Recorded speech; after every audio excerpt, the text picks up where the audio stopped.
This podcast is a quest for well-being, a quest for a meaningful life through the exploration of fundamental truth. Enlightening ideas, insights on physical, mental, and spiritual health. The inspiration is love.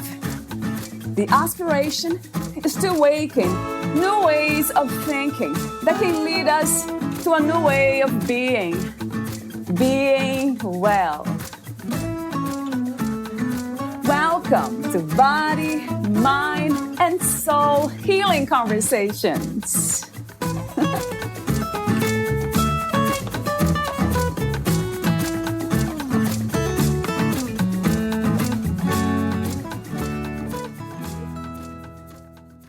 How did I get here? This question arises after the realization that the person you've spent a substantial amount of time with may be a narcissist. How could this happen? How did I not see? How did I allow this for so long? Do any of these questions sound familiar? They probably do, because they are all part of the beginning process of healing yourself from this trauma. What I am here to tell you is that toxic and narcissistic people enter our lives because we have unhealed trauma wounds that can be manipulated. These wounds are often unknown to us, but very known to a skilled narcissist. Easily manipulated using their tried and true techniques: love bombing, valuing and devaluing, shelving, gaslighting, stonewalling, etc. I want to make this very clear. This abuse and trauma is not your fault. You did not ask for this, nor did you actively and consciously invite this into your life. The shadow, unconscious side of you left a door open that the narcissist found. Trauma presents itself in so many ways, but a major way it presents is in the core beliefs of ourselves and the world around us. Core beliefs are established in childhood and after traumatic events. Trauma can only be characterized by an event that was unsettling and caused maladaptive responses. There is no trauma gatekeeping here. Your trauma is valid and true, writes Courtney. Valeria interviews Courtney Loyola.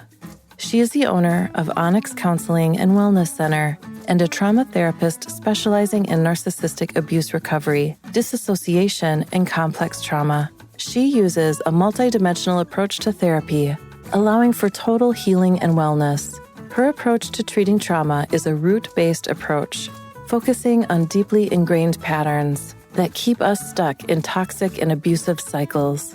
These approaches are EMDR, CBT, shadow work, and somatic experiencing.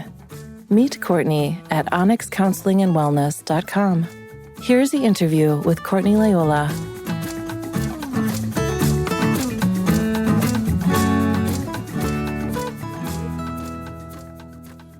In your own words, who is Courtney Loyola?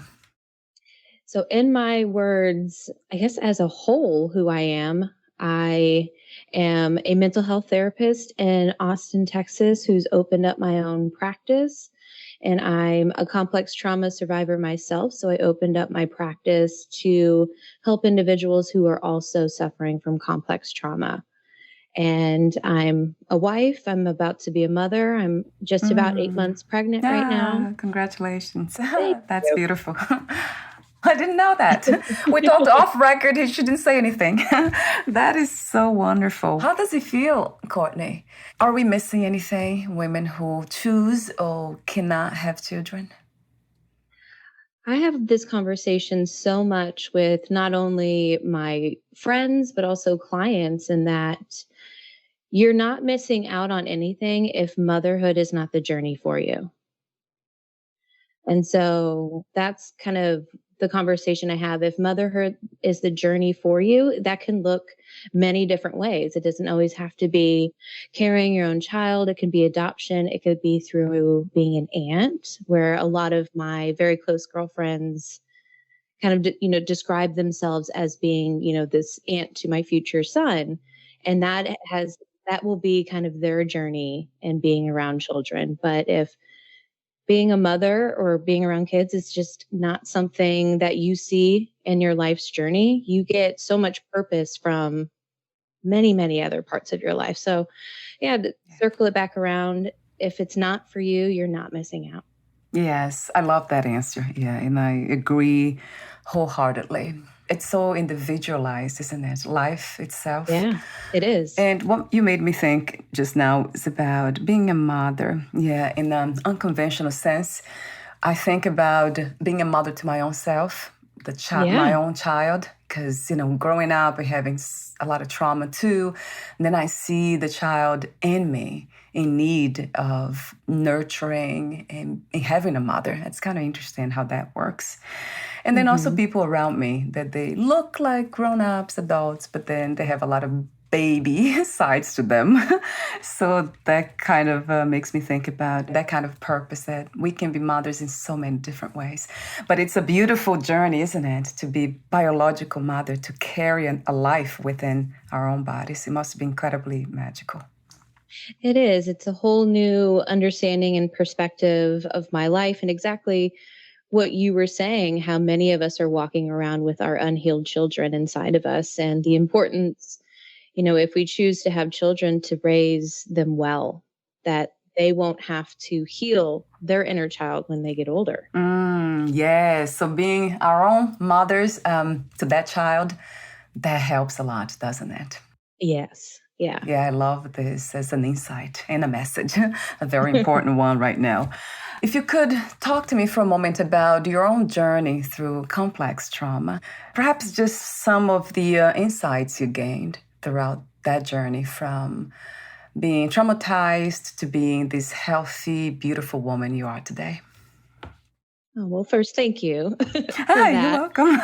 I see that. It's really beautiful. What you do and how you do it and how you speak even is very inspiring. Thank you. Thank you. Well, I guess my journey, I am a survivor of childhood abuse. And so my biological father, never fully diagnosed, but has all of the signs and the traits of someone who has narcissism. And so that's kind of how I found myself specializing in narcissistic abuse recovery, because I had a parent with a lot of those traits. And what then I realized throughout my life is I developed patterns where I invited similar type of people like that into my life. And it kept creating more and more trauma and chaos within my life. And that's really influenced the work that I do with my clients. I specialized in graduate school in trauma. I knew that's what I wanted to do, but my life experience has also really influenced the way that I perceive and treat complex trauma, and recognizing that it's important to treat it from a root-based, holistic perspective rather than getting tied up in the symptoms that trauma create, because that's often in traditional therapy. A lot of therapists can get tied up in the symptoms, and it can help in the moment, but then we go off and repeat our patterns over and over again, and we re-traumatize ourselves. We already get into the topic. I have so many other questions here, the open questions, but it's such an interesting topic for me. And I remember that when I talked to somebody, I think last year here, about narcissism, I was very uneasy listening to all the characteristics and how they behave and what they do, because I knew these people were around me. So I was so uneasy that day. I couldn't sleep even. And now it's getting better and better. It's almost like an acceptance kind of response to the situation. So I guess the question is, for some of us who are more inclined, like myself, to do spiritual work, which it's what I do, I always fall into these practices of accepting what is, not accepting abuse, but accepting what life is, how life is happening. And then trusting life itself, that there is a reason why this is happening. If life brought me here to this moment in time, that means it knows where it's taking me. But I would love to hear your perspective, because that's my perspective coming from my spiritual background and studies and practices, like seeing that against your own perspective as a clinician, as a therapist. So my own perspective on, how we come to be where we are after experiencing trauma. Yeah, that'll be, yes, yeah. So typically how I approach it in my practice when I talk with clients is I do work from a lot of a radical acceptance, experience, which is pulling from dialectical behavioral therapy, which is recognizing that we cannot change nor control our past, even though many of us wish that we could. And so placing energy there at the end of the day doesn't do us much good in our present moment, as well as bringing in a different future. And so it's not waving away the abuse. It's not saying that it was okay, but it's saying, I understand what occurred to me. I'm going to process through it, but I also recognize that I can't change it. And so how we walk into our future and stay very much in the present is recognizing that we don't exactly have to be grateful or thankful for our trauma. What we can do is the best we can do. So we're here because of our experiences.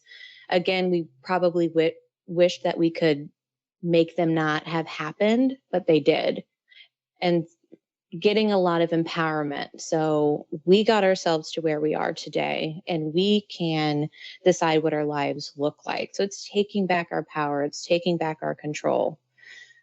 Because there's sometimes a lot of people who struggle with the ideology that I needed to go through the trauma to be the person I am today. And that's not always the case. Sometimes we could have become who we are today without the trauma. We really don't know. I love to hear that because it is very much true. I have heard this over and over again here on the podcast too. Around me, with friends, of course, who have had a lot of traumas, a lot of issues in life.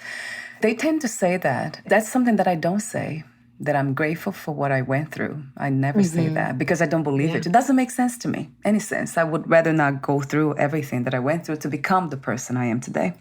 And who knows, maybe I would have become even better. I always think that way. It's almost like perhaps too optimistic and too positive. But I don't know. But then that's why I always go to spirituality. Why is this happening? Why would you be born in a family around people who are very abusive to you? Yeah. What have you done to them to deserve that? And that, I know the law of karma explains a lot of it. But then it's not like punishment. It's just that whatever we do, it's energy. So it comes back, automatically comes back. It's something that is just a law within that spiritual realm, or perhaps even physical, who knows? It just kind of depends on what you believe in and what brings you a certain level of peace. But I always talk with my clients on this yes and. Like, yes, you can believe that maybe this is karmic energy coming back around, or you have a soul contract, and it still doesn't make the abuse okay. And you're still allowed to be angry. You're still allowed to be upset with what you experienced. And so allowing both truths to exist at the same time. So one of my initial questions, the open questions, it's about mental health. How do you define mental health these days? What is to be mentally healthy? Oh, that's a tough one because it's I guess each person can describe it differently. I guess, my view of mental health is living in balance. And so that's a huge thing, again, that I work with my clients on is I call it kind of finding the gray, where a lot of our lives we experience things that are very polarizing. They're very black and white. And this is where we get a lot of strife and discord within our own lives, is when we can't find that middle ground. If you're able to find your balance and find your middle ground, that is where mental health lives. It's not denying the negative. It's not denying the positive. It's allowing both to exist, and whatever that looks like for you. It sounds like freedom, doesn't it, to be able to do that? Is that possible, Courtney, to embody this idea, this concept of balance in everyday life, in every moment? Or this is something that it's a constant practice? It is something that definitely is a constant practice because, like I said, our day-to-day lives, the information that we receive on a day-to-day basis will try to pull us back into this polarized way of viewing things. And so it is important to stay up on it. And the moment you begin to recognize what your balance feels like, you can learn what unbalanced feels like. And so when you feel unbalanced, you know how to get back to a balanced state. But it's not something that can exist continuously and all the time because that's just not the society that we live in. And nothing's 100%. Unfortunately, I wish we all could live balanced 100% of the time. I feel like we would be a lot happier as a That's for society. sure. That is for sure. Yeah, I have heard of some environments that they actually allow for this to happen, like some Buddhist countries. I have heard about Bhutan. I'm not sure if you heard about this country. That most of the people there, they're very happy people, peaceful, because the environment, the society, it's actually religious based, but it helps when it comes to happiness and peace and all that. So I'm wondering if this is something that is missing in our modern societies, going back perhaps to a deeper way of seeing life, of understanding ourselves and life itself. I would call it spirituality, it's just a label, but it's basically going back to basics, to simplicity, and to love. Yeah. Is that something that you feel too, Courtney? Absolutely. I feel like we've lost track of things that were more simplistic. The more that we complicate our lives, the more distressed we become. And so often we're not present within our lives anymore. And that's why so much anxiety exists. Anxiety doesn't exist in the present moment. It's us worrying about the future, regretting the past, and being present. That's where, again, you find your health. That's where you find your balance. And many of us are missing it. I have done that in the past as well, and I see people around me doing that, which is medicating the mind with the mind by when they feel anxious or fearful, and then they automatically go to TV, some sort of distraction. So it's like trying to calm down the mind with replacing actually fear with something else. But it never works. I remember trying that before and never did. It was just by being quiet, meditating, and doing the things I do today, that these spiritual practices, breathing is actually also part of therapeutic healing approaches, breathing and all that, meditation. But that's interesting to see how much distractions we have these days. Television, we have everything at our fingertips on our phones. We're so used to distracting ourselves. And that goes back to the work that I do, which is root based. And so with the distractions, there's this level of dissociation many of us live in with our social media. Everything is just at our fingertips, and we scroll and we scroll. And what we're doing is temporarily taking maybe away the sadness or some of our anxiety. But in the long term, we're distracted by the symptoms. We're not getting down to the root. And we're not really correcting anything. The question is, do we always need to suffer to a certain extent to turn into healing, to find that place, that path that will lead us to inner peace again? And that's the question that I often ask, but I would love to hear from you too. Yeah, I mean, I feel like I use the metaphor, the analogy of life and its struggles and its suffering is kind of like an elevator that continuously will go down. And we get to choose when we jump off. And so not all of us need to go through a tremendous amount of suffering to then emerge a healed person. We all get to choose when we jump off that elevator, and it's different for all of us. I want to let the audience know that you are the owner of Onyx Counseling and Wellness Center, a trauma therapist specializing in narcissism, narcissistic abuse recovery, dissociation, and complex trauma. Yes. That's my specialties. My clinic as a whole, I have 2 therapists who work under me right now, and we're all trauma specialists who kind of specialize in our own different subsects of trauma. But as a whole, the business is about healing everyone from trauma. When you speak of choice, do you think that that choice could come from inspiration? For example, listening to a conversation like this? Absolutely. Yeah. The choice can come from anything that comes into our lives, but the main thing is readiness.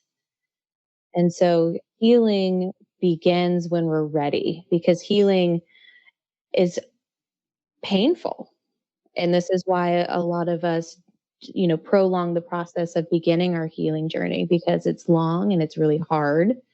But the moment that we're ready, that's when choice really comes in and we can take action.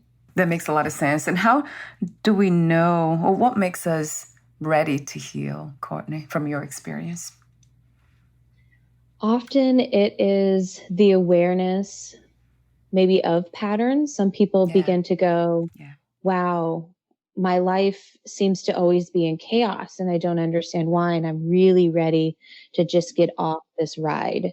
Some people simply just get fed up with being unhappy. Or there's a big event that's occurred in their lives, a breakup, a death, a loss in some way. Right. Patterns. Yeah, that's a big one. I noticed for me has been the observation. And then a lot of times we choose to deny. I noticed within myself for so many years, I denied. I was aware of the pattern, but I was in denial. Perhaps trying to fix the issue myself, that painful pattern, and I couldn't. So it's interesting how we need one another. We need support.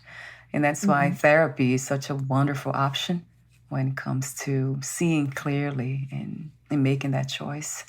I think about my own experience and how painful it was just to watch that happening and not be able to do anything. I never done therapy.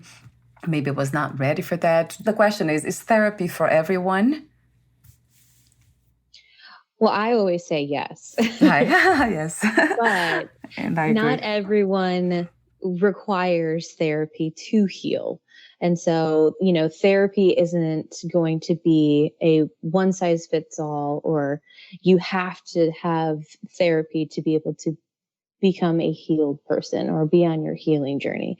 It's just an amazing avenue to have safety and someone sitting in front of you who is non-judgmental and non-biased, and you can tell this person what you believe is the worst parts of yourself and not fear rejection. That's the huge thing with therapy, and why it's so beneficial is you have this person sitting in front of you who can shine a light on certain things, but is not coming from a place of judgment.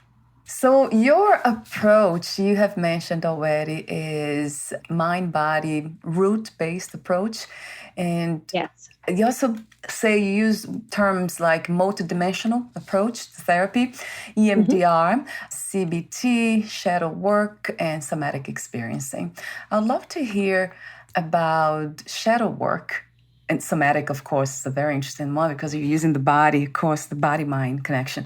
But the shadow work is an interesting one for me. I would love to hear more from you. What is shadow work, and how can we recognize when the shadow is at play? Yeah, so shadow work comes from, the way that I use shadow work comes from a theorist. His name is Carl Jung.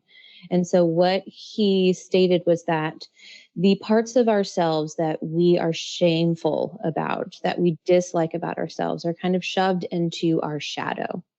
And it is still very much a part of ourselves, but it is very difficult to heal because we continue to shame and guilt those pieces of ourselves, creating such a dissociation.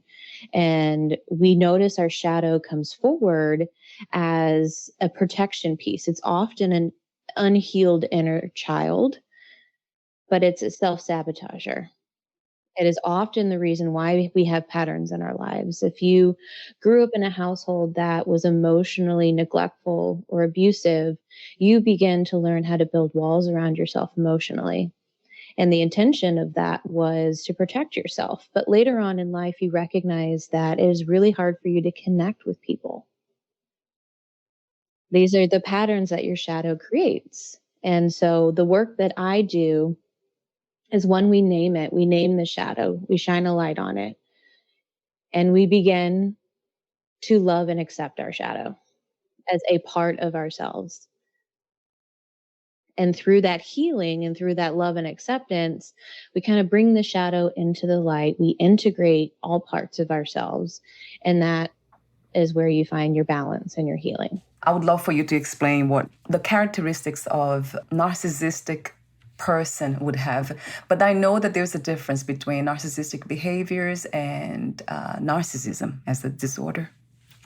Yes, big difference between people who exhibit traits of narcissism and someone who has narcissistic personality disorder is a lack of empathy. So a person who has a personality disorder, who has narcissistic personality disorder, really, really lacks empathy.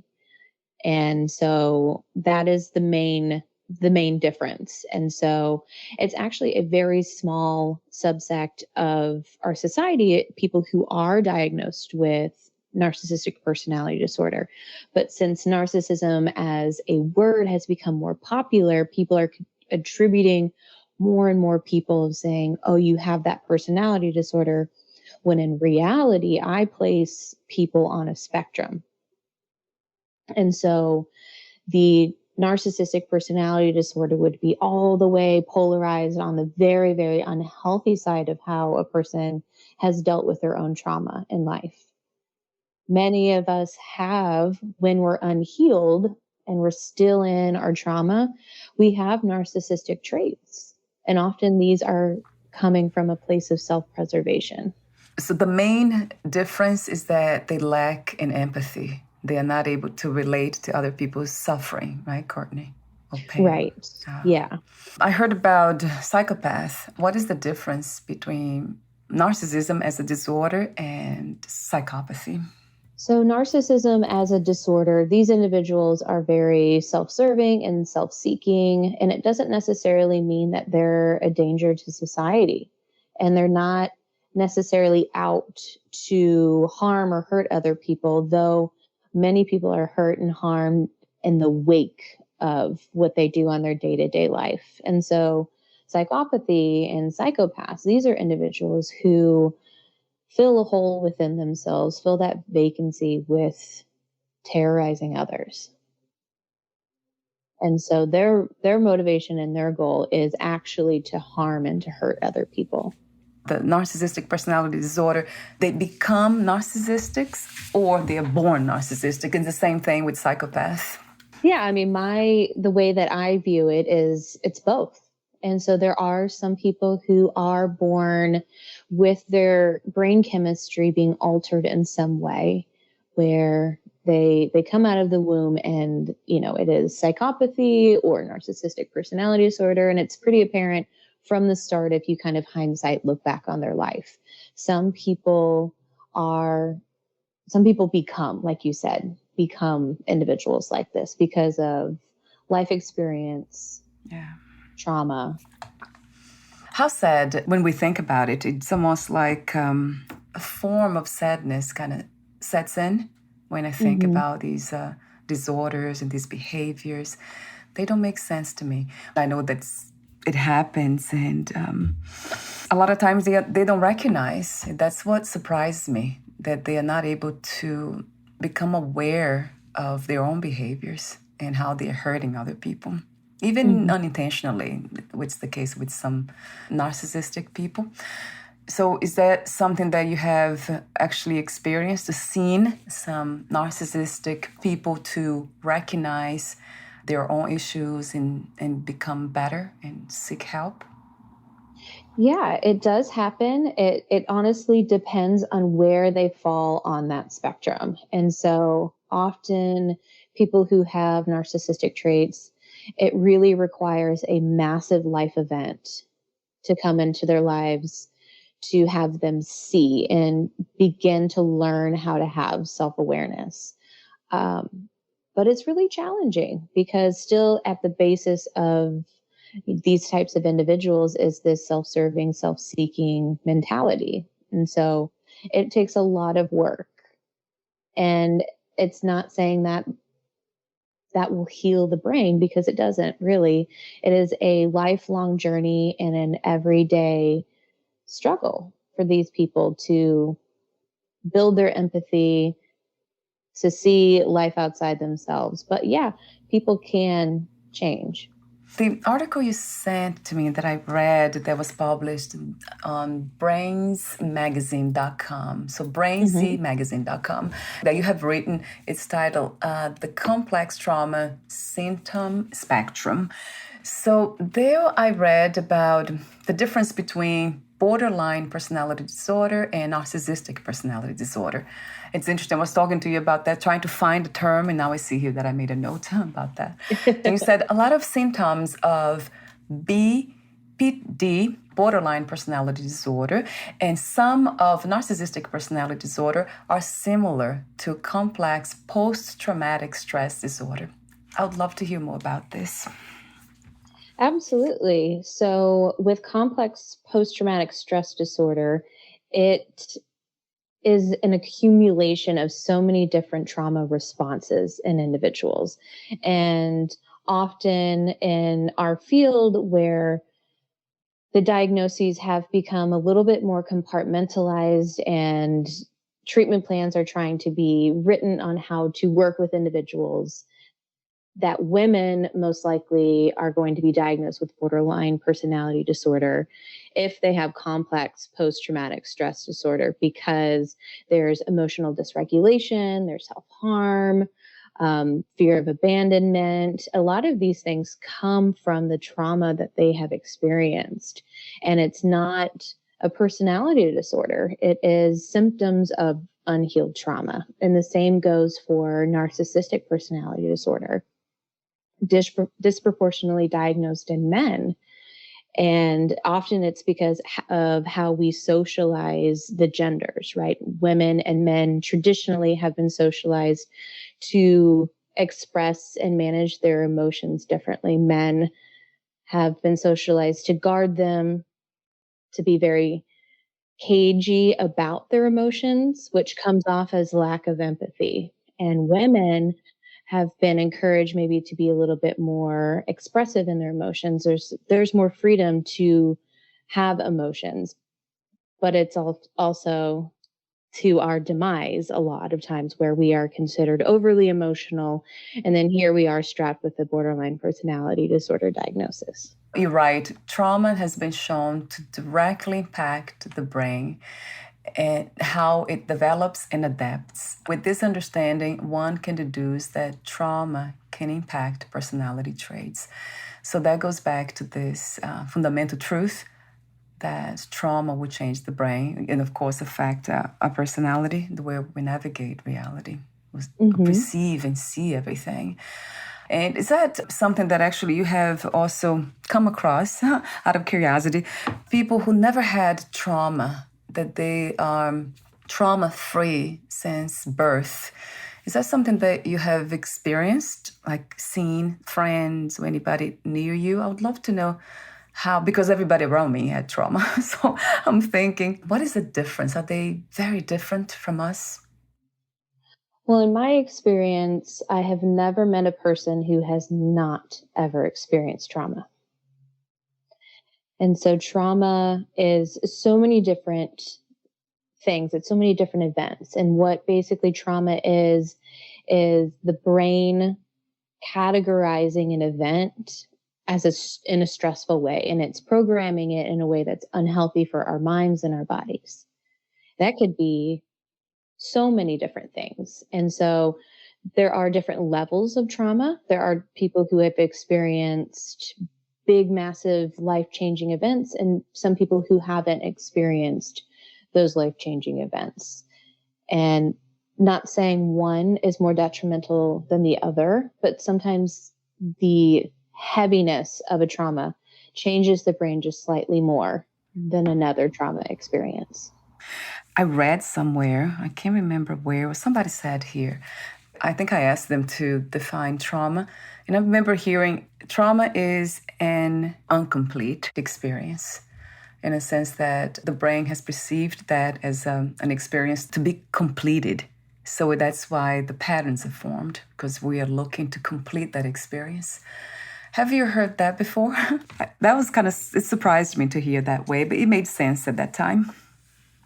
Yeah, I've heard that perspective of trauma being an uncompleted experience. I view trauma like that, but slightly different. And the fact that I view trauma and the way that we experience it is always our desires, our innate human desires for survival. And so sometimes I talk with my clients on trauma and what that looks like is, maybe from an evolutionary perspective, our caveman ancestors would be fearful if a lion came near them, and they would guard and protect themselves and be ready to fight, like our fight flight response would come forward. The moment that lion went away, so did their fear. We have lost that with the development of our brains, with the complexity of our society. We now have the ability for foresight and forethought. And so we always then fear the lion will return. That's our trauma. And so that's how I believe patterns exist, because there's always a fear that this will happen again. There's another article that I mentioned off record. We're almost at the end, Courtney, but I have so many other questions here. There's a piece that you have written that's titled 5 Signs You May Be Experiencing Narcissistic Abuse.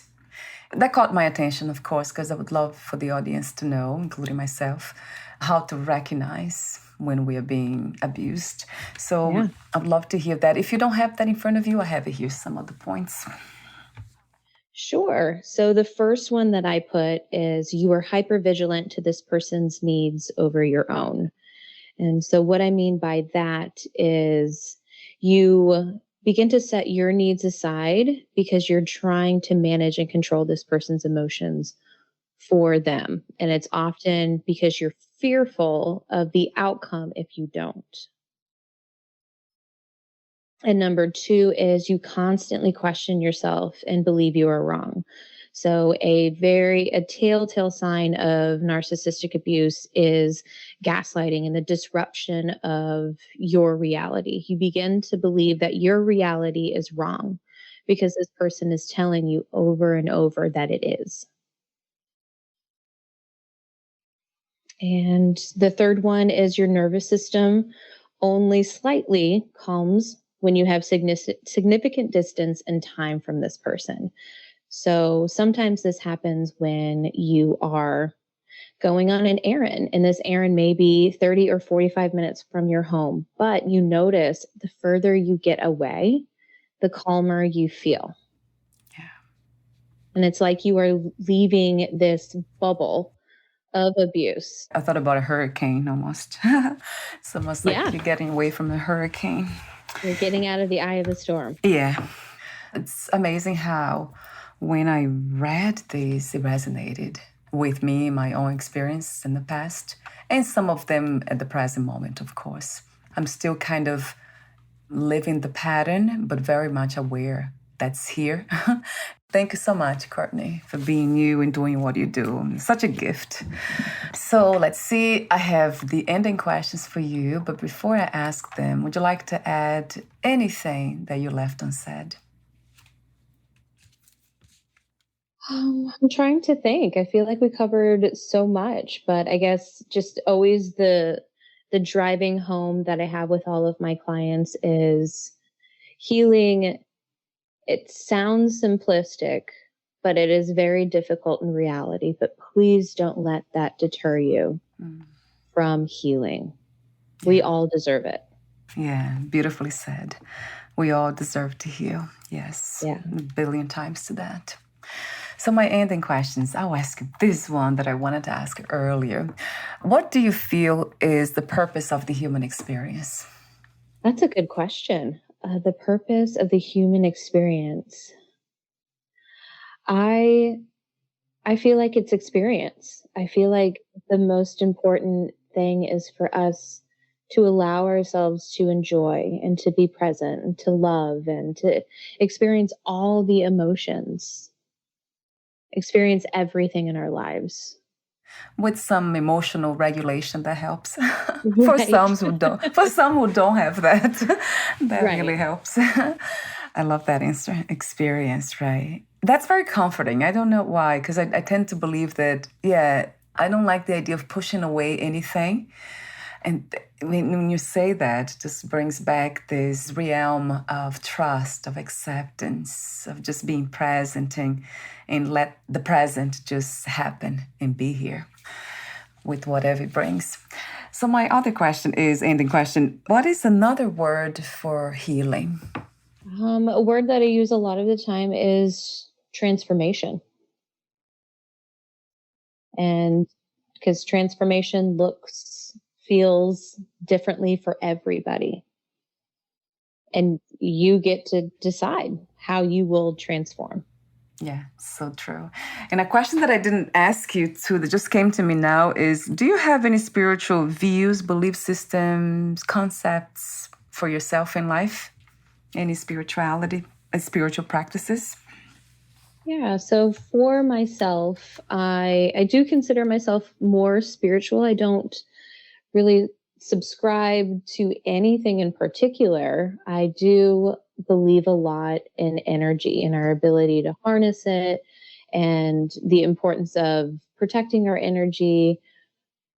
And so I guess that's the main takeaway piece of any spirituality that I have, is just recognizing our own energies and the impacts it's having on us and those around us. Yes, that's interesting to hear. Energy, which everything is energy, like thoughts, that's a big one. And then when we think about psychology, it's spirituality, isn't it? The science of studying these invisible forms of energy, thoughts, emotions, and all that. I mean, they become visible pretty quick sometimes, but it's still exploring the invisible world. I love that answer too. So thank you so much again, Courtney, for being here today, for having Thank you for having me. Yeah, this healing conversation. And before we say goodbye for today, where can we find more information about you, your work, services, and future projects? Yeah, so my website is onyxcounselingandwellness.com. And you can find me on Instagram at onyx.counselingandwellness. And Facebook is at Onyx Counseling. Wonderful. I'll have the link of your website on your podcast profile too. Thank you so much again, and we'll talk soon. Bye for now, Courtney. Thank you.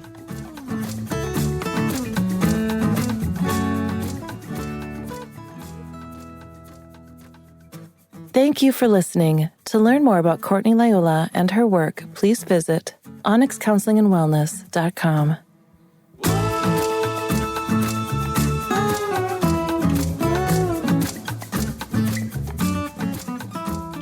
To learn more about this podcast, please visit fitforjoy.org/podcast. Thank you again for listening, and bye for now.